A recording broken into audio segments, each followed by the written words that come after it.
سوال یہ ہے کہ زکوٰۃ کس کو دینا زیادہ ثواب ہے، کس کو دینے میں زیادہ ثواب ہے؟ تو الجواب حامداً و مصلیاً، پہلے بھی میں بتا چکا ہوں اور دوبارہ بھی کہ زکوٰۃ زیادہ ثواب جو ہے وہ اپنے رشتہ دار کو دینا ہے اگر وہ غریب ہے تو۔ لیکن ایک بات ہے کہ اگر آپ ایسی بندے کو زکوٰۃ دیں گے جس سے آپ کا صدقہ جاریہ ہو جائے تو وہ بھی زیادہ ثواب میں شمار ہوگا۔ اس لیے امام غزالی رحمۃ اللہ علیہ نے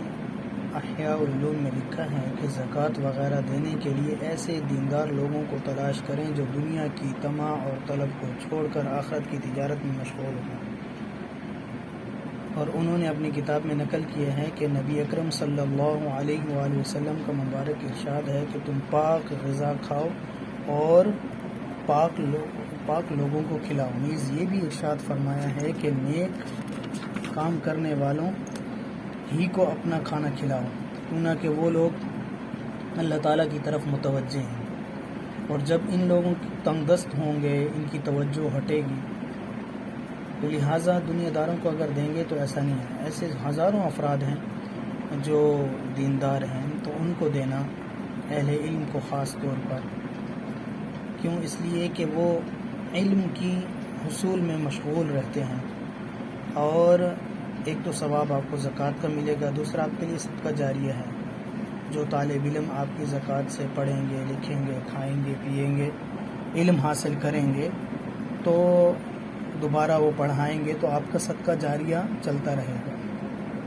تو اسی لیے ہمیں چاہیے کہ ہم اپنی زکوٰۃ اور صدقات مدارس کے طلباء، غریب علماء اور ایسے ہی نیک اور دیندار لوگوں کو دیں۔ حضرت عبداللہ بن مبارک ہمیشہ اپنی زکوٰۃ اور خیرات اہل علم پر خرچ کرتے تھے اور فرماتے تھے کہ میں نبوت کے درجے کے بعد علماء کے درجے سے افضل کسی کا مرتبہ نہیں دیکھتا ہوں، کیونکہ اہل علم تنگ دست ہوں گے تو دین کی خدمت نہیں ہو سکے گی، جس کی وجہ سے دینی کاموں میں نقص آ جائے گا۔ لہٰذا یہ صحیح فرمایا حضرت عبداللہ بن مبارک رحمۃ اللہ علیہ نے۔ اور میرا جی تو یہ ہے، اگر میرے پاس اتنی اتھارٹی ہو، اتنی ترتیب ہو کہ جو علماء خدمت کر رہے ہیں، مساجد کے امام ہیں